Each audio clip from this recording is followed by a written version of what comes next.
My husband, Mark, and I had been planning this trip for months. A short 5-day escape to a cabin in the mountains. Just us.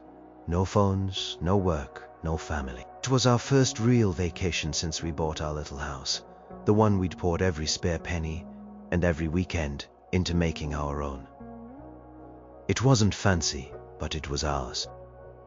Every scuff mark, every slightly crooked picture frame, every mismatched piece of furniture told a story. It was our sanctuary. That's why, when we pulled up to our street 5 days later and saw a white van I didn't recognize parked in front of our house, a knot tightened in my stomach. Construction materials were piled on our tiny lawn. Our front door, which I distinctly remembered locking, was ajar. A single dark brown paint chip lay on the porch step. My heart hammered against my ribs. "What the hell?" Mark mumbled beside me, his voice a low growl. He killed the engine, but neither of us moved. We just stared. My eyes traced the outline of the shattered picture window in our living room, now covered with a sheet of plywood. The flower beds I'd spent all spring tending were trampled. This wasn't just a break-in. This was something far more sinister. We got out of the car slowly, each step feeling heavy, like walking through thick mud. The sounds of hammering and sawing echoed from inside. As we pushed the front door open further, the scene that greeted us sucked the air right out of my lungs. Our living room, the one with the cozy fireplace and the worn armchair I loved, was gone. Absolutely, completely gone. The walls were stripped down to bare studs. Dust motes danced in the shafts of light streaming through where the window used to be. A giant hole gaped in the ceiling, exposing raw beams. Tarps covered the floor, but I could still see the faint outline of our beautiful, original hardwood floors underneath, splintered and damaged. It looked like a bomb had gone off. It looked like a war zone, and standing in the middle of it all, beaming, covered in dust, holding a paint roller like it was a scepter, were Mark's parents, Brenda and Richard. My in-laws. Brenda, with her perfectly coiffed blonde hair and always too bright lipstick, waved excitedly. "Surprise," she trilled, her voice echoing in the cavernous space that was once our home. Richard, a burly man with a perpetual smirk, gave a thumbs up. "We told you we'd handle it, didn't we? Thought we'd get started while you were away. Didn't want to bother you." My jaw hung open. I couldn't speak. My mind was reeling, trying to process the sheer audacity, the complete disregard for our property, our privacy, our lives. They hadn't just painted a wall, they had gutted our entire house. They had taken a sledgehammer to our sanctuary, to every single memory we'd built within those walls, and called it a surprise. Mark, bless his heart, found his voice first, though it was strained and high-pitched. "Mom, Dad, what did you do?" Richard laughed, a booming sound that made me flinch. "What did we do? We're finally making this place livable." It was so dated, sweetheart. So small. You know we always said you needed more space, more light. We're knocking down that wall between the living room and kitchen, opening it all up.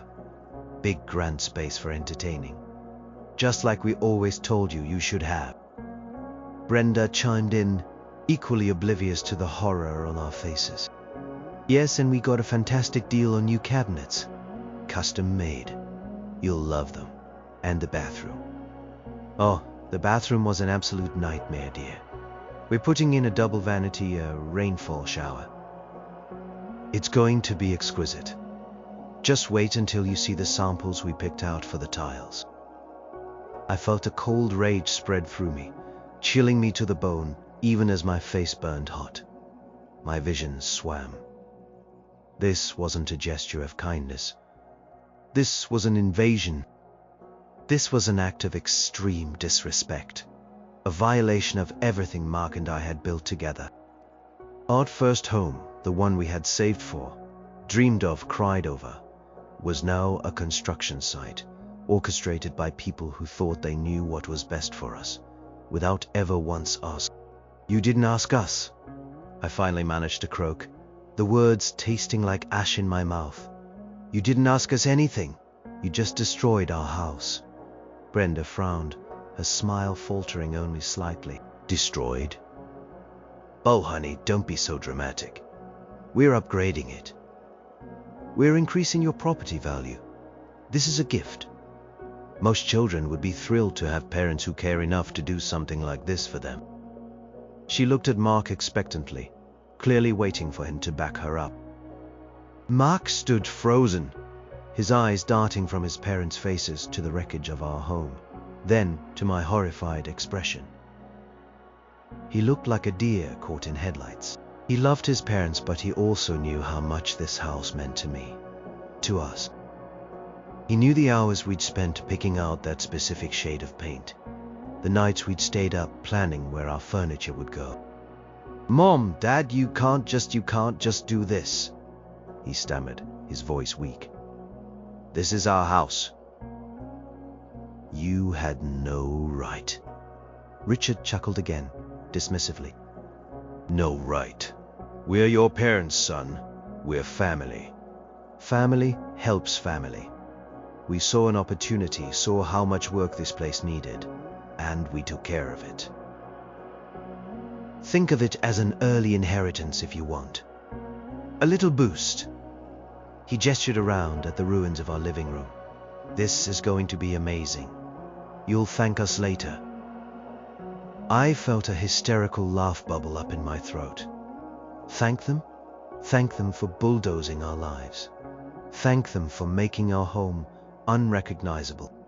Thank them for treating us like children who couldn't be trusted to choose our own paint colors, let alone live our own lives. My eyes landed on a pile of debris near the fireplace. Among the broken plaster and splintered wood, I saw a corner of something familiar. A small handcrafted wooden box that had belonged to my grandmother. It was flattened, crushed beyond recognition. My grandmother's box, full of old letters and dried flowers, irreplaceable. And it was just trash to them.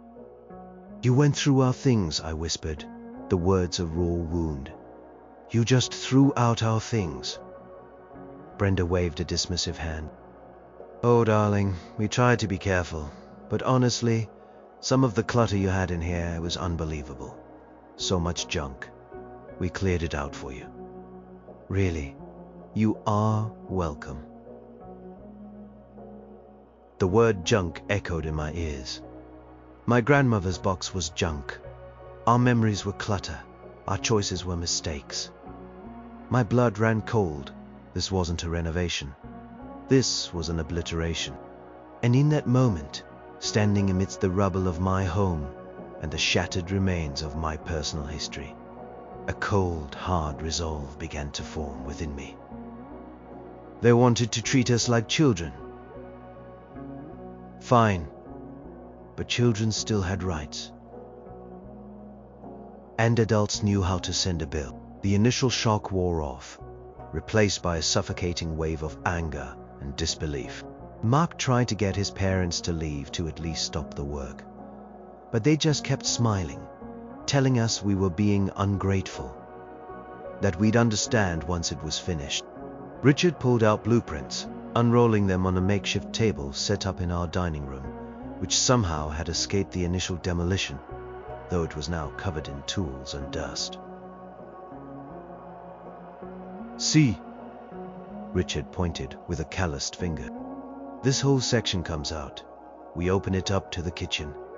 Then new flooring throughout the downstairs, quartz countertops, high-end appliances. We're thinking a walk-in pantry here," Brenda added. "And we've already picked out the new furniture. A beautiful cream sectional, very elegant. We'll get rid of that old dusty brown sofa you had. Oh, and your artwork. We found some lovely abstract pieces. Your old paintings were a bit juvenile, wouldn't you agree, dear?" I felt like screaming. My old paintings were original pieces I'd collected from local artists. each with a story, each carefully chosen to make our house feel like home. The dusty brown sofa was where Mark and I had spent our first night in the house, bundled under a blanket, eating takeout. It wasn't just furniture, it was part of our life. "No," I said, my voice dangerously low. I would not agree. I loved my paintings. I loved our sofa. I loved our house the way it was. This isn't a gift. This is a nightmare. Brenda's smile finally cracked. "Oh, don't be so dramatic, Harper. You always were a bit sensitive." "Mark, tell her it's a good thing. Tell her we're doing this out of love." Mac, still looking shell-shocked, tried to appease both sides. "Mom, Dad, we appreciate the thought. Really we do. But you should have talked to us first. This is a lot." He gestured helplessly at the gaping hole where our living room used to be. Richard scoffed. "Talked? We've been telling you for years this house was too small, too dark. You never listened. We decided to take matters into our own hands. You'll see, it'll be worth it. We've invested a lot of money into this. We expect you to appreciate it." That word, invested, it hung in the air like a foul odor. Money. They hadn't mentioned money before. This was supposed to be a gift. Now it was an investment. I felt a cold dread creeping in. Finally, after what felt like an eternity, Mark managed to convince them to pause the work for the day. They left huffing and puffing about our lack of gratitude, promising to be back first thing in the morning with the demolition crew for the kitchen wall. As soon as the door closed behind them, I burst into tears. Not quiet tears, but big, ugly, sobbing tears that racked my body. Mark wrapped his arms around me, holding me tight amidst the dust and debris. "I am so sorry, Harper. I don't know what to say. I can't believe they did this. They destroyed it, Mark." I choked out, pulling away slightly to look at him. "They destroyed our home, and they threw away Grandma's box. That box, Mark. It had her letters, her last letters. They just threw it out, like trash." His face crumpled. He knew how much that box meant to me. It was one of the few tangible things I had left of my grandmother, who had raised me after my parents died when I was young. "I'll find it," he said, his voice thick with emotion. "I'll go through every piece of rubble, I promise. We'll make them put it back. We'll make them fix it. This isn't right." But even as he spoke, I knew it wasn't possible. The house was too far gone. The emotional damage was already done, and the thought of asking them to fix it felt wrong. They didn't understand what they had done. They didn't respect our choices, our space, our boundaries. How could they fix something they didn't even acknowledge breaking? That night, we camped out in our bedroom, the only room untouched by their wrecking ball, though the dust had still managed to creep in under the door. We ordered pizza, but neither of us could eat. The silence in the house, punctuated by the occasional creak of settling debris, was deafening. "What are we going to do?" I asked, my voice small. "They're going to be back tomorrow. Are we just going to let them finish?" Mark sighed, running a hand through his hair. "I don't know, Harper. They've already spent so much. Dad mentioned investment. What if they expect us to pay them back? Then they're even crazier than I thought." I shot back, my anger flaring again. "We didn't ask for this. We didn't agree to this. This wasn't a discussion. This was an ambush." We talked for hours, circling the same points. Mark felt torn. On one hand, he was angry at his parents for their overbearing behavior and for hurting me. On the other, they were his parents. He was conditioned to believe they always knew best, always meant well. He tried to explain their side. They just want us to be comfortable. They're trying to help us get ahead. But I couldn't see it that way. Not when our home looked like a construction site, and my grandmother's memories were gone. The idea of sending them a bill, which had been a fleeting, angry thought earlier, started to solidify in my mind, not out of spite, not entirely, but out of principle. They had treated our home like a business venture, a flip project. They had imposed their will on us, on our property. If this was an investment, as Richard put it, then perhaps it needed to be treated like one, with clear financial terms. They clearly didn't understand personal boundaries. Maybe they'd understand financial ones. It was a drastic thought, a nuclear option. But as I looked around the ravaged home we loved, I couldn't think of any other way to make them truly understand the magnitude of their actions. The next morning, Brenda and Richard arrived bright and early, armed with more contractors, more blueprints, and a shocking amount of enthusiasm. They brought pastries and coffee as if this was a celebratory occasion, ignoring the palpable tension in the air. "Good morning, lovebirds," Brenda chirped, setting down a box of donuts on our dust-covered kitchen island, which was miraculously still standing, though destined for demolition later that day. "Ready to see some real progress? The kitchen wall is coming down today. So much light." Mark stepped forward, his face grim. "Mum, Dad, we need to talk. We can't let you do this. We don't want this renovation."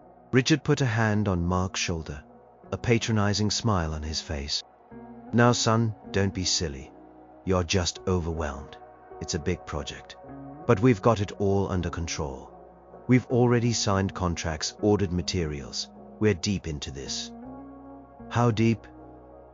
I asked, my voice cutting through their cheerful facade. "How much have you invested exactly?" Brenda hesitated, glancing at Richard. "Oh, well, that's not important, dear. It's for you two, a gift, as we said." "But Richard called it an investment yesterday." I pressed my gaze steady. "And you said you expected us to appreciate it. So, how much is this gift costing you?" Richard sighed dramatically. "All right, fine, if you must know. We've pulled out about $50,000 from our retirement savings, and we're taking out a home equity loan on our house for another $100. It's a significant amount, Harper. We're doing this for you." My blood ran cold. $50,000 from retirement, $100,000 home equity loan. $150,000 for a renovation we didn't ask for, didn't want, and actively detested. My head spun. This wasn't just them being overbearing. This was financial recklessness on a massive scale. All done in our name, without our consent. $150,000, I repeated slowly, the words heavy on my tongue. "And you expect us to appreciate this?" Brenda stepped forward, her voice taking on a wounded tone. "Of course we do. It's our hard-earned money. We're making your house beautiful, functional, increasing its value exponentially. You'll be able to sell it for so much more one day, darling. It's a smart move." "We don't want to sell it," Mark interjected, his frustration finally boiling over. "We love this house, we just bought it. We don't care about selling it. We care about living in it the way we want to live in it." Richard's face hardened. "You always were stubborn, Mark. You get it from your mother. But this is done. The money is spent. The contractors are here. We can't just stop now." "Why not?" I challenged, my voice rising. "'Cause you made a unilateral decision to spend a huge sum of money on our property without our permission." "That's not our problem, Richard. That's yours," Brenda gasped. "Harper, how dare you speak to your father-in-law like that? We are trying to help you. You are just so ungrateful." The accusation stung, but it also fueled my resolve. Ungrateful for what?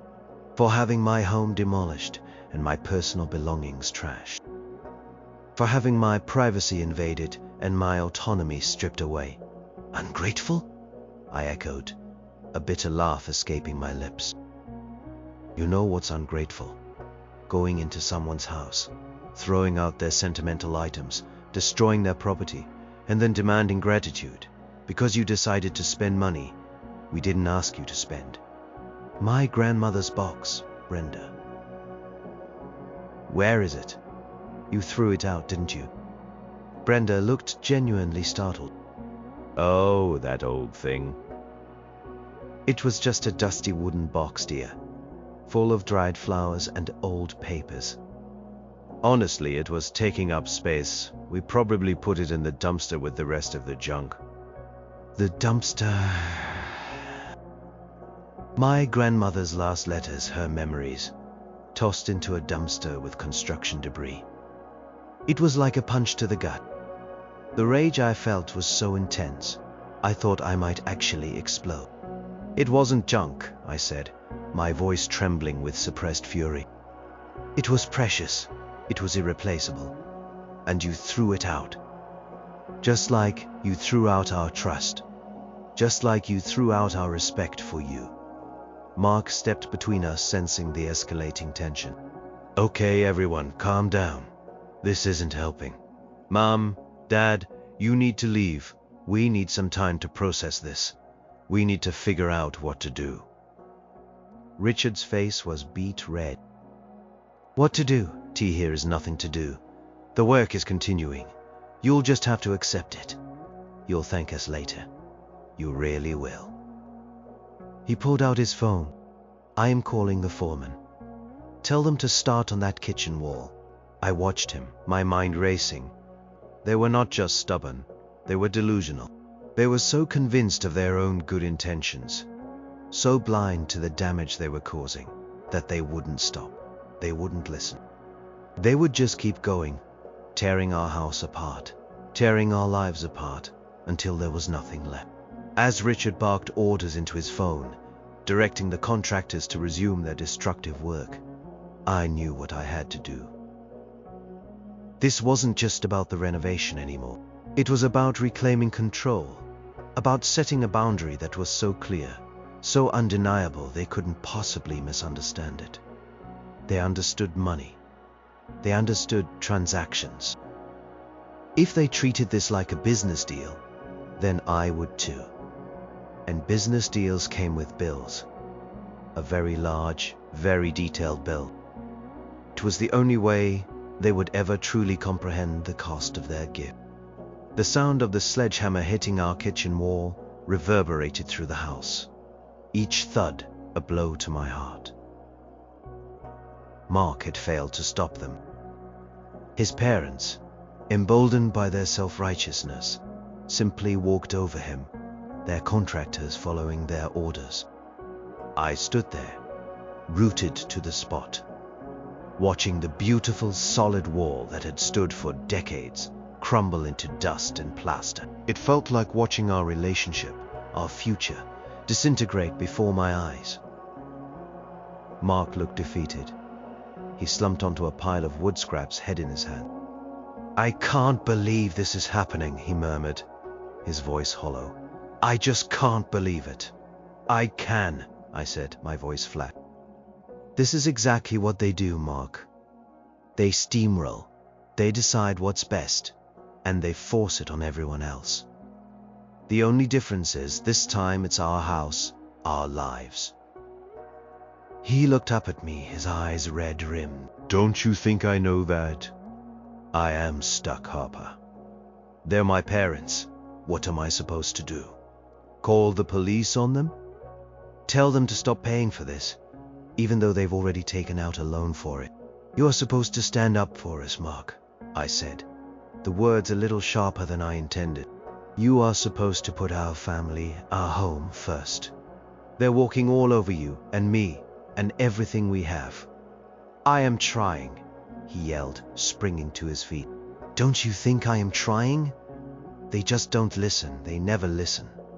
This is how it always is. Then make them listen, I shot back, my voice rising to match his. Make them understand that this is not okay, that what they're doing is wrong. They're destroying our home, Mark. Don't you care? He flinched as if I'd slapped him. Of course I care. This is my home too. But they're my parents. They love me. They're doing this out of love. Love, I scoffed. This isn't love, Mark. This is control. This is them trying to imprint their idea of a perfect life onto us, regardless of what we want. They don't see us as adults. They see us as extensions of them. Or worse, children they need to fix. And they're doing it with our money essentially because they're going to expect us to pay them back. In some way, emotionally or financially.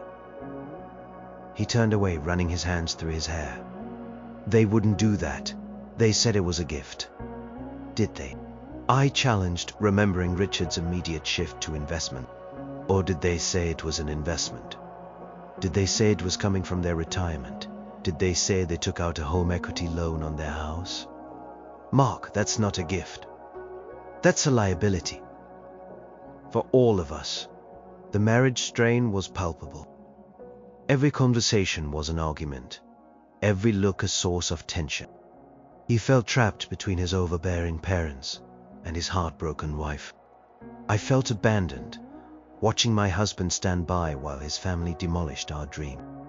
The house, which was once a symbol of our shared future, now felt like a battleground. Days bled into weeks. Contractors worked ceaselessly, turning our once cozy home into a gaping shell. The smell of sawdust and fresh drywall hung heavy in the air.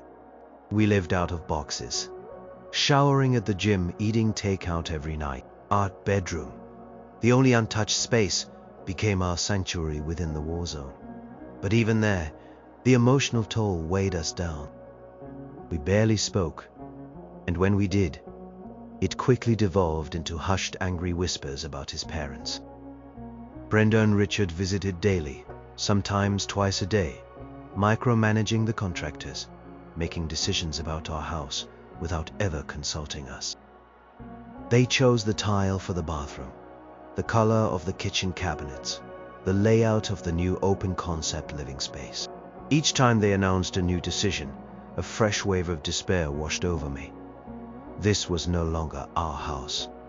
It was theirs, designed and built to their specifications, on our property. One evening, after another exhausting day of watching strangers dismantle our life, I confronted Mark again. We can't live like this, Mark. I can't live in this house they're building for us. It feels wrong. It feels like I am living in their house, not ours. Every time I see Brenda pointing at a fixture, I just want to scream. Every time I look at this open space, I see the wall that used to separate our living room from the kitchen, the wall we wanted there. I see my grandmother's box in the dumpster. He finally looked at me, his eyes filled with a familiar pain. I know, Harper, I know. I hate it too. But what choice do we have? It's already happening. The money is spent. How do we make them stop now? They'll never forgive us. They'll cut us off. Let them, I said, the words surprising even myself. Let them cut us off. What are we losing? We're losing our home, Mark. We're losing our peace. We're losing our home, Mark. We're losing our peace. We're losing each other, arguing about this every single day. He stared at me, shocked. Are you serious? You'd really rather not have them in our lives? I'd rather have them respect us. I'd rather they treat us like adults. If the only way they know how to love us is by destroying our lives and controlling our decisions, then maybe that's not love I want. Maybe that's not family I need. The words hung heavy in the air. Profound silence fell between us, broken only by the distant hum of machinery. He didn't argue. He didn't defend them. He just looked at me, a flicker of something in his eyes, maybe understanding, maybe fear. That night, I couldn't sleep. I lay awake, staring at the ceiling, thinking about all the ways my in-laws had slowly, subtly, tried to control our lives since we got married. From our wedding planning to where we spent holidays, it was always their way. But this was different. This was an undeniable, physical manifestation of their control, and it was destroying us from the inside out. I finally understood. This wasn't just about a renovation.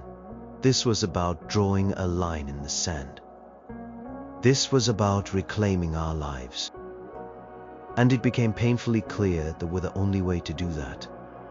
The only language they seemed to understand was money. If this was an investment, they needed to see its true cost, not just in terms of their loan, but in terms of our lost future, our damaged property, our emotional well-being.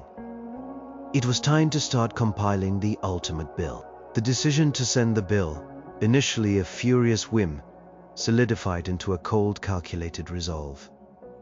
It wasn't about the money for me, not really. It was about respect. It was about a desperate final attempt to make them understand the gravity of their action. They had treated our home like a project, like a property to flip, completely disregarding our ownership, our feelings, our very existence as autonomous adults. So, I would treat it like a project too, a project they owed us for. My first step was research. I spent hours online, poring over renovation costs, contractor rates, and property values. I spoke to a friend who was a real estate agent, explaining the situation in vague terms, asking about how such a drastic, unasked for renovation might affect resale value and insurance. The answers were sobering.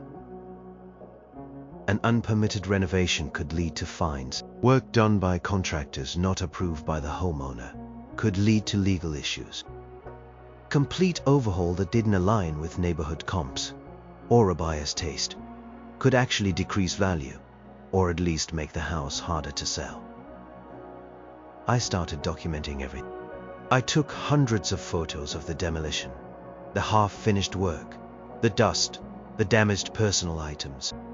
Contacted the city's permitting office to inquire about the permits for such extensive work. As I suspected, no permits had been pulled. This was all happening completely off the books. Another layer of irresponsible behavior that could fall back on us. Then I started compiling the costs.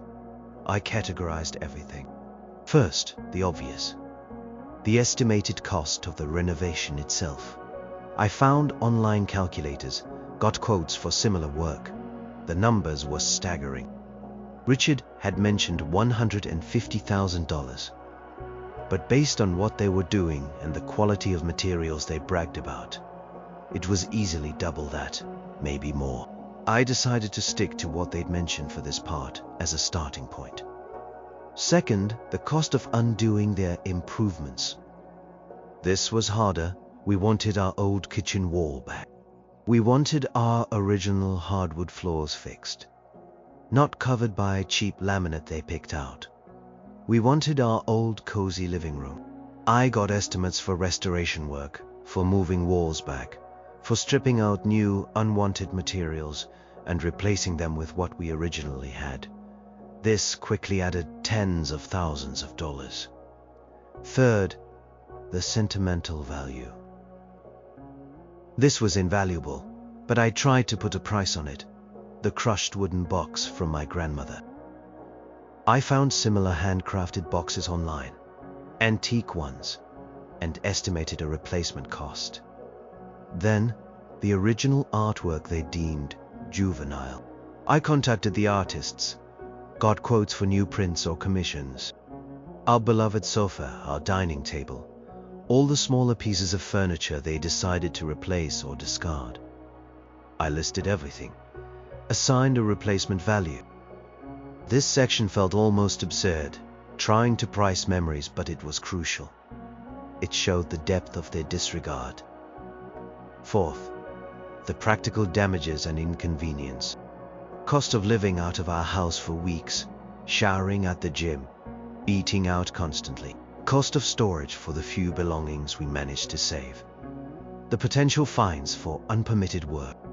The decreased property value due to an unsanctioned, unappealing renovation. the emotional distress. I assigned a daily rate for inconvenience and emotional toll, multiplying it by the weeks we'd endured this nightmare. They needed to see that their actions had consequences beyond their investment. As I worked, the numbers climbed higher and higher. 200,000, 300,000, 400,000. It was mind-boggling. This wasn't just a bill, this was a statement. A statement that said, "You cannot treat our lives like this without consequences." Mark watched me from a distance, sometimes asking what I was doing, sometimes just observing with a troubled look on his face. When I finally had a rough draft of the bill, meticulously detailed, categorized, and totaled, I showed it to him. He stared at the number at the bottom of the page, his face pale. "Harper, this is insane. They'll never pay this, they'll have a heart attack." "They don't have to pay it, Mark," I said, my voice steady despite the tremor in my hands. "This isn't about making them pay every cent. This is about showing them the true cost of their actions. This is about making them understand that what they did was not a gift. It was a massive, expensive, damaging invasion. This is about setting a boundary they can't ignore." He rubbed his temples. "They'll never talk to us again. They'll disown me. They'll make our lives hell." "They're already making our lives hell, Mark," I countered, gesturing around at the dust-filled shell of our house. "And if they can't understand that, if they can't apologize, if they can't respect our boundaries after seeing this, then what kind of relationship is that anyway? What kind of family is that?" He sighed, a long, weary sound. "I just don't know. I am scared, Harper. I am scared of what this will do to us. To our marriage." That hurt. He was scared of what I was doing, not what his parents had already done to us. But I held my ground. If our marriage can't survive us standing up for ourselves, for our home, for our future, then what kind of marriage is it? He didn't answer. He just looked at the bill, then at me, then back at the bill. He was seeing the numbers, but I hoped he was also seeing the weight of what those numbers represented. The weeks of anxiety, the shattered memories, the violation of our most personal space. "Give me a day," he finally said, his voice barely a whisper. "Let me think about it. Let me try to talk to them one more time. Really talk to them. Maybe if they understand how much this is hurting us, how much it's costing us, they'll stop. Maybe they'll apologize." I nodded, knowing it was futile. They wouldn't stop. They wouldn't apologize, not genuinely. But I gave him that day, for his sake. For the faint flickering hope that maybe, just maybe, I was wrong about his parents. But deep down, I knew what was coming, and I had the bill ready. Mark's attempt to talk to his parents was, predictably, a disaster. Called them, asking them to come over, to truly listen this time. They arrived, full of bravado and a new set of granite samples for the kitchen. "Now, what's all this about, Mark?" Richard boomed, slapping his son on the back. "You sound serious. Everything all right? Project going too fast for you?" Mark led them into the only somewhat livable space, our dining room, which now felt more like a makeshift office for contractors than a place for family discussions. He laid out his feelings carefully, calmly. Talked about how much the house meant to us, how we loved it as it was, how invasive their actions felt, and how much it was hurting me and our marriage.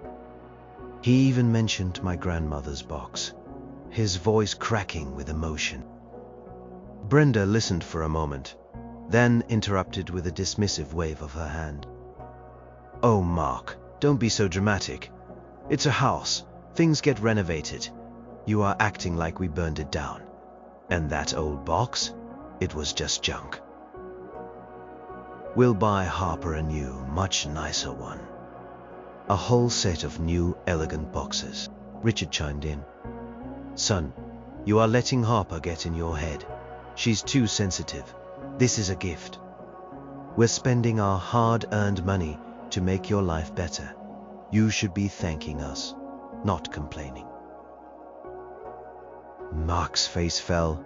He looked at me, a desperate plea in his eyes. He'd tried. He'd failed. Their impenetrable wall of self-righteousness was unyielding. My turn. I stepped forward, holding the thick stack of papers that was the bill. It wasn't a casual presentation. It was formal.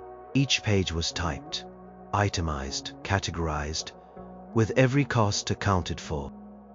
Brenda, Richard, I said, my voice steady, though my heart was pounding a frantic rhythm against my ribs. You said this was an investment. You said you were spending your hard-earned money.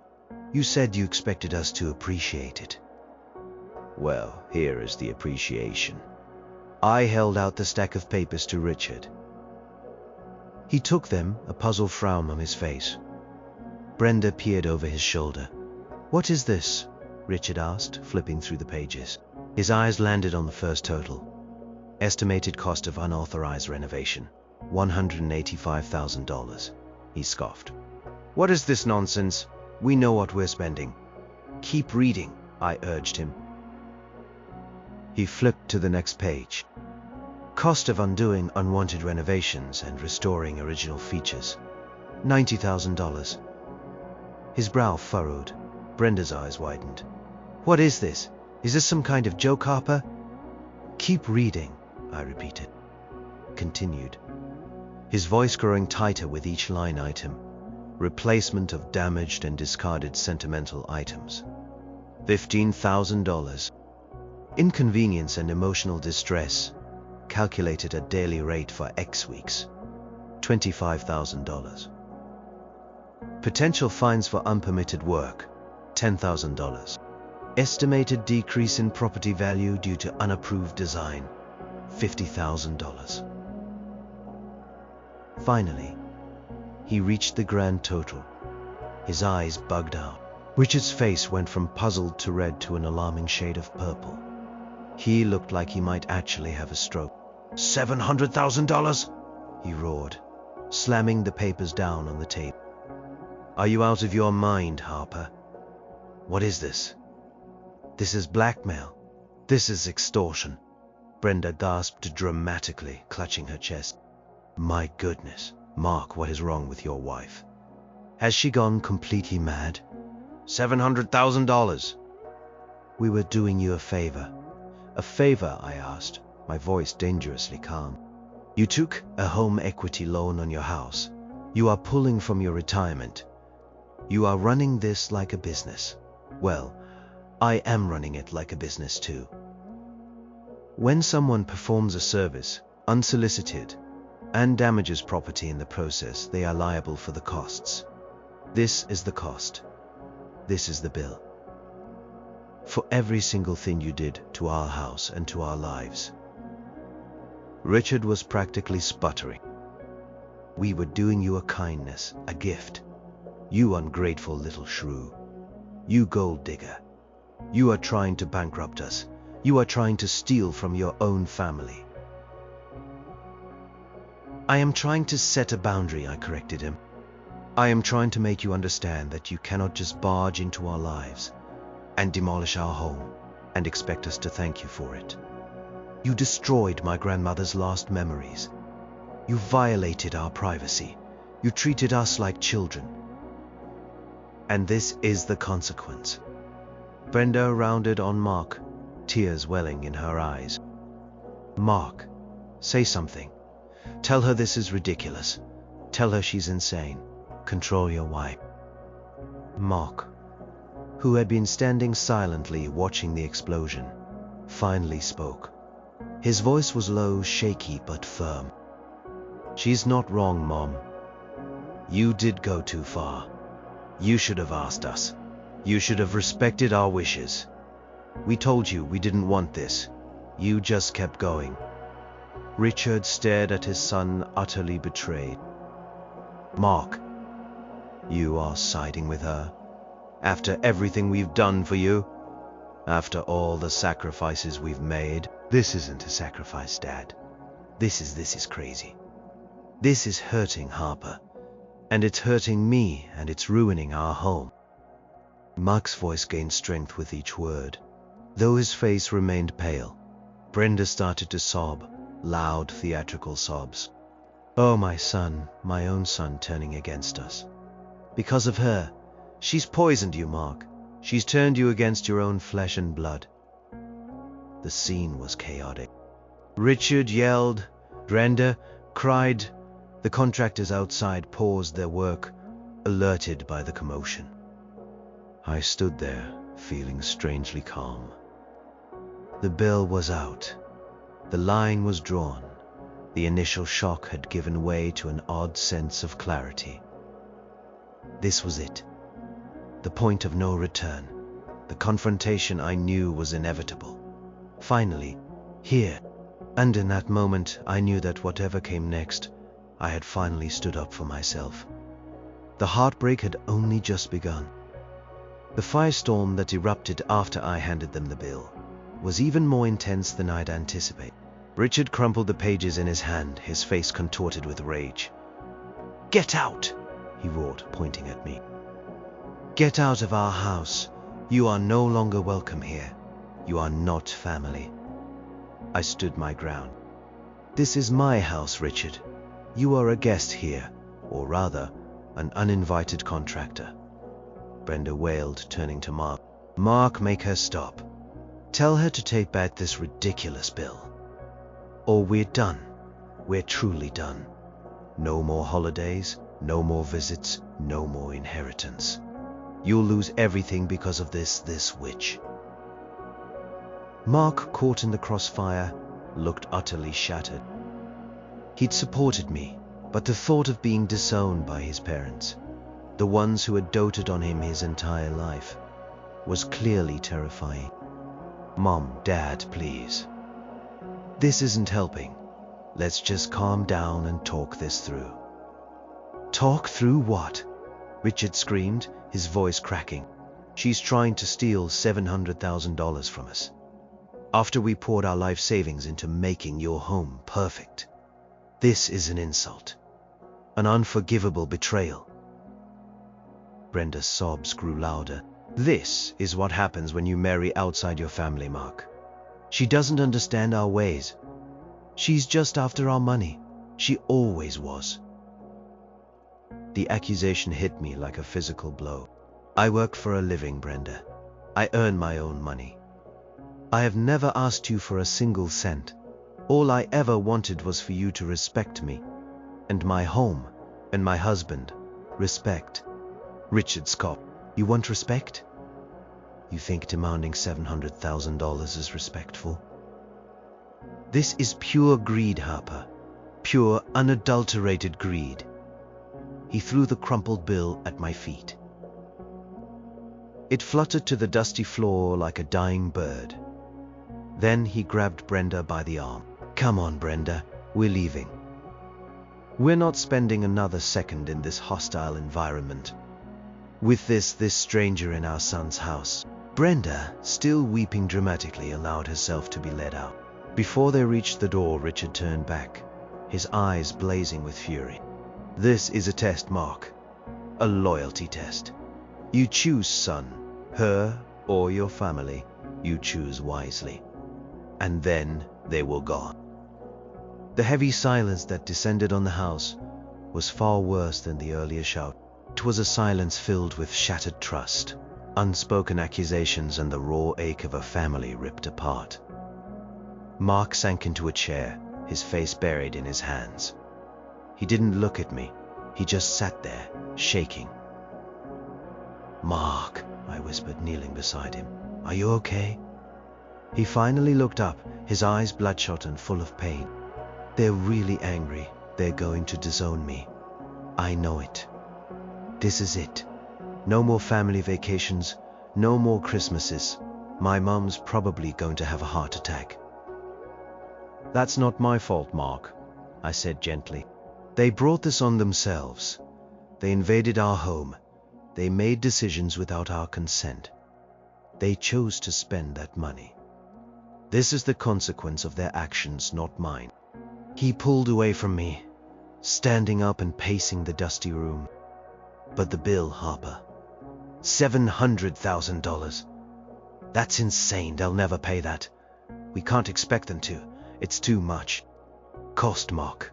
The real cost of what they did, I tried to explain again calmly. It's not just the materials they bought. It's the damage to the structure. The cost to put things back how they were. The value of the items they threw away. The emotional toll on us.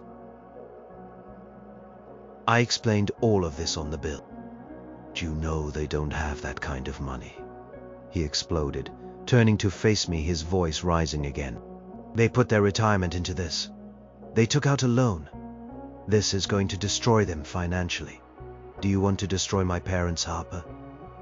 Is that what you want? His words stung. He was blaming me. He was turning their financial irresponsibility, their outrageous disregard for boundaries, into my fault. The heartbreak in my chest became a tangible ache.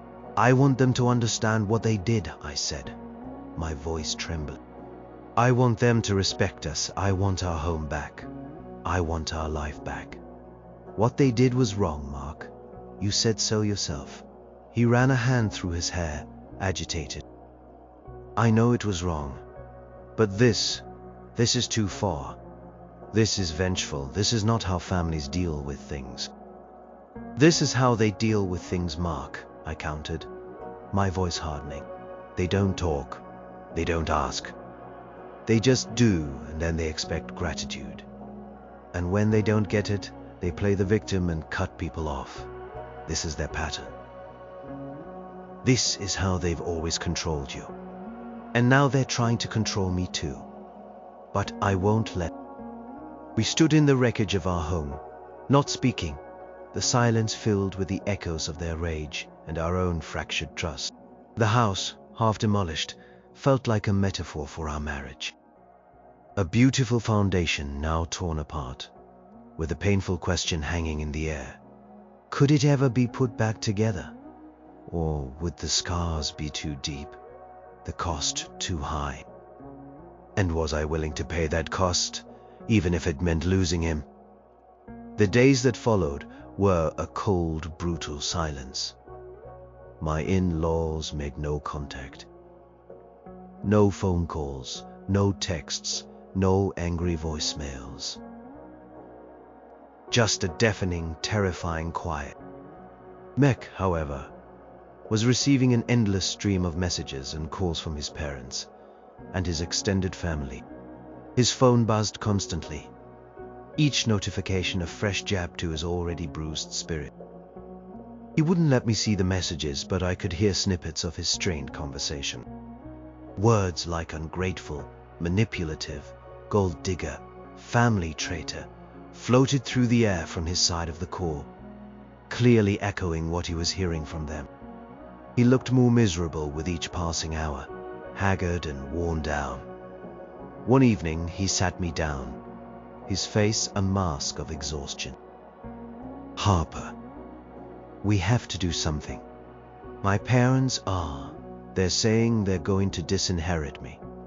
They're telling my aunts and uncles that you are trying to ruin them.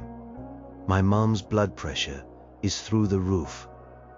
They want me to make you retract the bill. They said if you don't, they're cutting me off completely, forever.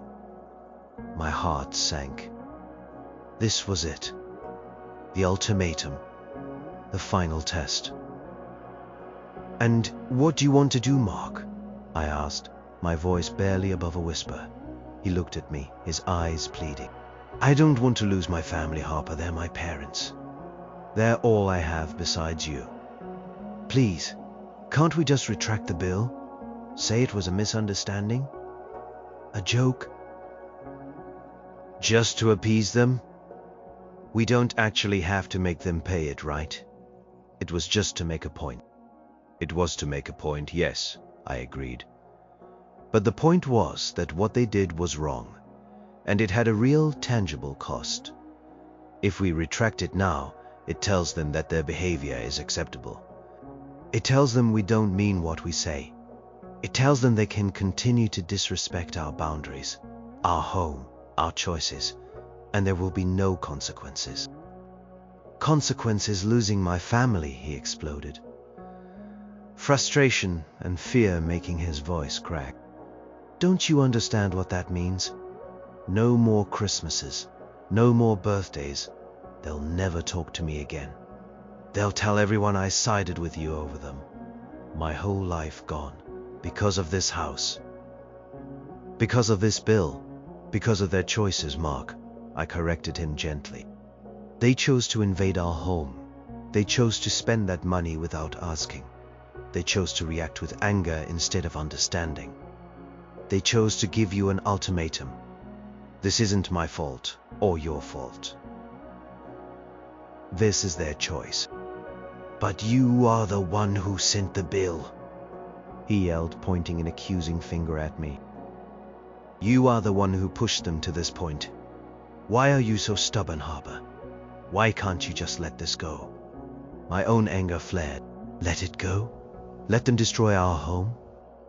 Let them throw away my grandmother's box? Let them make every single decision about our lives? Is that what you want? To live in a house they built, according to their rules, forever indebted to them? Is that the life you want, Mark? He looked away, pacing again, agitated. I just wanted to stop. I want everything to go back to normal. Normal? I scoffed. Normal was them walking all over us. Normal was pretending everything was fine when it wasn't. We can't go back to normal, Mark. Not after this. Not after they showed us exactly how little they respect us. So what? You are just going to let them disown me? His voice was pleading, desperate. You are okay with me losing my parents? This was the hardest part. The heartbreak was now a physical pain in my chest. I loved Mark more than anything, but I couldn't betray myself, not after everything. I am not okay with it, Mark, I said, my voice thick with unshed tears. Breaks my heart. But I also can't live a life where my own husband doesn't stand up for me against his parents. I can't live in a house that feels like a constant reminder of how little control I have over my own life. If the only way your parents will be in your life is if I let them destroy us, then what kind of life is that for us? He stopped pacing, his shoulders slumped. He looked utterly defeated. So, you are not taking the bill back? I shook my head, tears finally escaping and running down my cheeks. Number, I can't. Not unless they acknowledge what they did, apologize, and commit to respecting our boundaries in the future. And not until we figure out how to make this house ours again. He stared at me, a long, agonizing silence stretching between us. Then he slowly nodded. Fine. Then I guess that's it. For us too. My heart plummeted. What do you mean, for us too? I mean, he said, his voice raw, if you are going to drive my parents away forever, then I don't know if I can stay here. I don't know if I can be with someone who demands I choose between them and my own family. The words were a brutal blow, worse than anything his parents had said. This wasn't just about the house anymore. This was about the very foundation of our relationship. The man I loved, the man I built a life with, was willing to walk away because I dared to stand up for us. The ultimatum wasn't just from his parents, it was from him. And in that moment, standing amidst the ruins of our home, I felt like my entire world was collapsing. Mark's words hung in the air, a devastating pronouncement. I don't know if I can be with someone who demands I choose between them and my own family. He didn't leave that night, but he might as well have. He retreated to the guest bedroom, our untouched sanctuary now divided. The space between us felt like the gaping hole in our living room, vast, raw, and full of debris. The silence from his parents continued, punctuated only by Mark's hushed, strained phone calls to them, where I heard nothing but his low, sorrowful tones. He was trying to mediate, trying to fix what they had broken, but it was clear they were unyielding. The message was simple: retract the bill, apologize profusely, and throw me under the bus or he was cut off.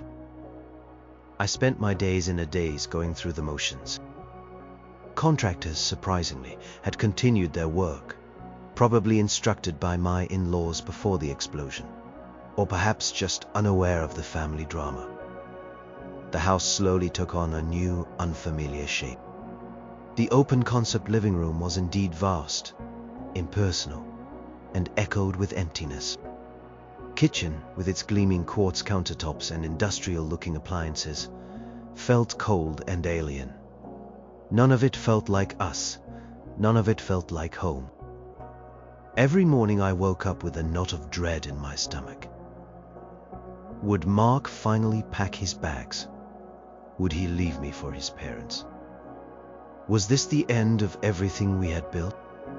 The heartbreak was a constant companion, a dull ache that never truly subsided. I had stood my ground, yes, I had set my boundary. But at what cost?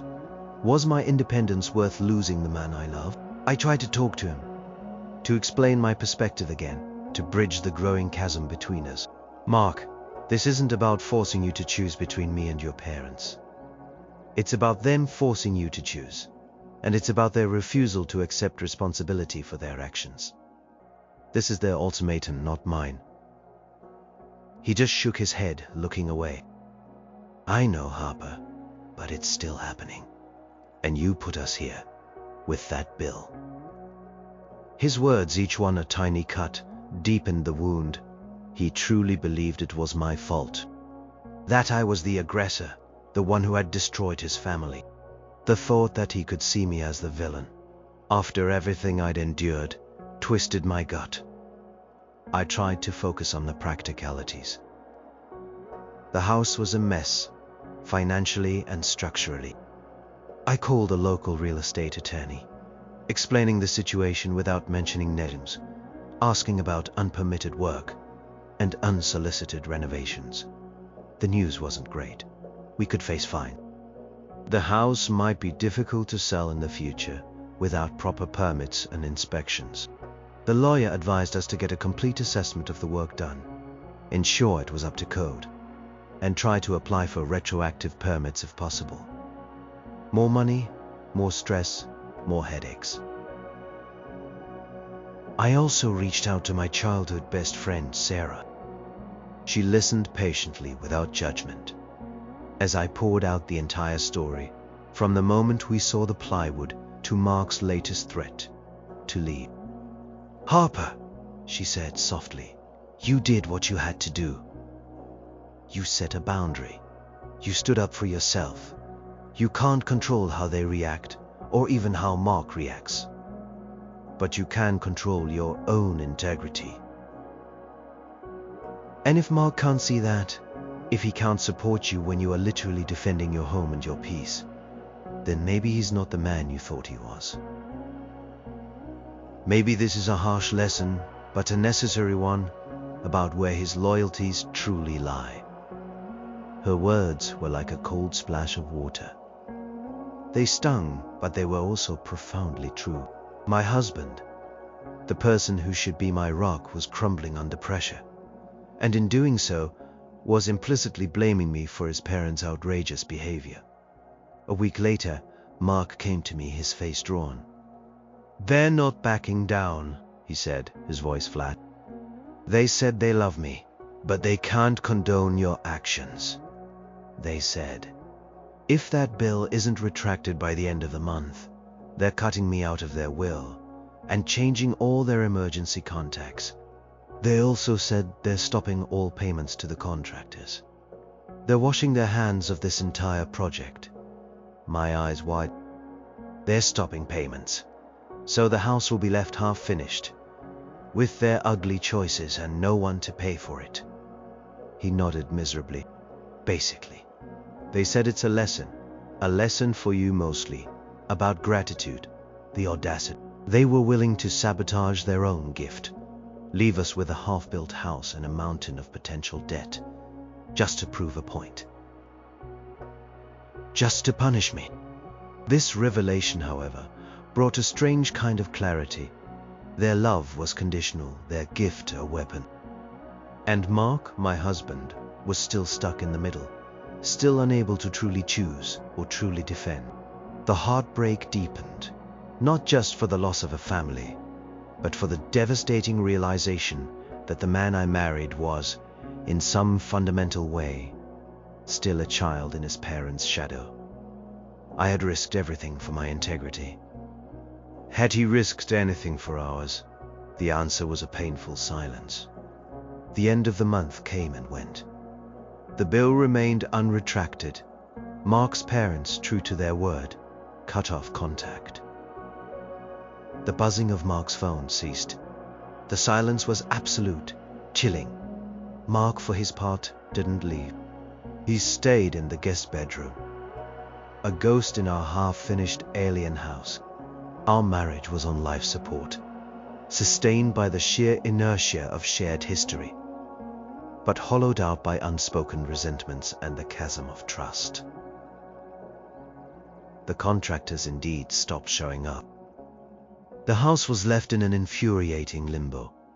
New drywall on some walls, exposed studs on others. Shiny, new kitchen cabinets installed, but no appliances. A brand new double vanity in the bathroom, but no shower head. It was a monument to their unfinished generosity, a constant, daily reminder of the nightmare.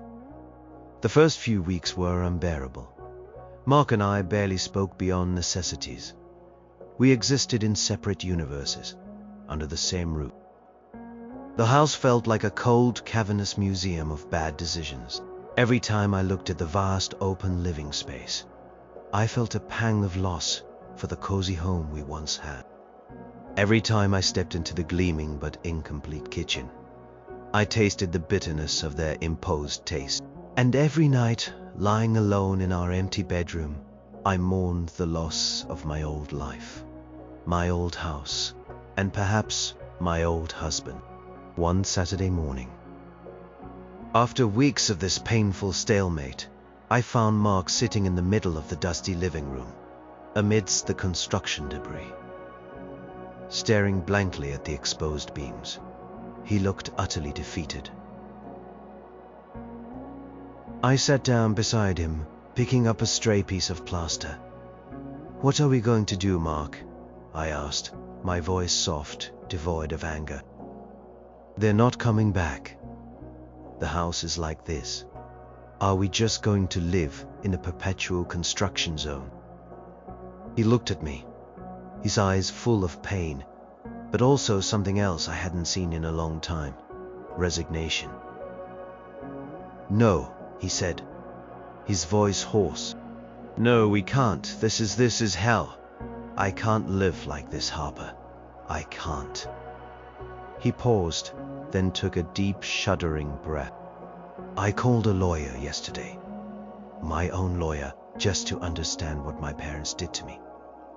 And to us," he explained it all, "the unpermitted work, the potential for fines, the liability they've left us with. He said they were completely out of line. He said you were right to demand accountability." My heart gave a small, hopeful lurch. He finally saw it. He finally understood. "He also said," Mark continued, his voice heavy, "that the bill you sent, while it might not be legally enforceable as a contract, was a perfectly valid representation of the actual costs and the emotional damage. He said they owe us not just money, but an apology and respect." He finally looked at me, truly looked at me, for the first time in weeks. "I am sorry, Harper. I am so sorry. I should have stood up to them sooner. I should have protected you. Protected us. I was just so scared of losing them. I didn't see what I was losing here, with you, with our home. Tears welled in my eyes. It wasn't a grand declaration of love, but it was an acknowledgement, an apology. A first step back from the precipice. What now? I asked, my voice thick with emotion. He took a deep breath. Now we fix this. We get contractors in, our own contractors, we get permits. We put the house back together, the way we want it. If that means tearing out their expensive cabinets and replacing them with something we actually like, then that's what we do.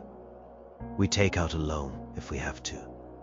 We make this house ours again, and we deal with whatever comes next. Together. It was a long, arduous process. We hired a new contractor, a kind and understanding man who helped us navigate the permits and inspection. We made the difficult decision to remove some of the in-laws' improvements that we truly hated, replacing them with our own choices. We sold some of the new appliances they'd bought, unwanted and unnecessary, to recoup some costs. We got estimates for the repairs to our original floors and the restoration of the wall they'd demolished. It was expensive, slow, and emotionally draining. The house slowly, painfully transformed from their vision to ours. It never quite felt the same as it did before the invasion. There were scars, literally and figuratively.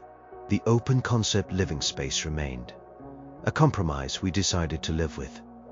But we softened it with warm colors and our own cherished belongings. We found a small hand-carved box at an antique shop. A beautiful piece that I now use to store new letters, new memories. My grandmother's box was gone forever, but I learned to hold her memory in my heart, not just in the wooden box. The relationship with Mark's parents remained severed. They never apologized. They never acknowledged their wrongdoing. They never paid a cent of the bill. Mark struggled with it deeply. There were nights when he mourned the loss of his family, the traditions, the easy familiarity. But he mourned alone or with me, and he never again blamed me for their choices. Our marriage survived, stronger and more honest for having faced such a profound challenge. We learned the hard way about boundaries, about respect, and about what truly mattered. The house, once a battlefield, slowly became our home again. It was a different home with a different story. One etched with pain, but also with resilience. It was no longer perfect, but it was truly ours, forged in fire, built on a foundation of hard-won understanding. And sometimes, late at night when the house was quiet, I would walk through the new open spaces and feel a sense of peace. The bill was never paid, but the cost in the end was a lesson learned. A heartbreaking, expensive, but ultimately necessary lesson.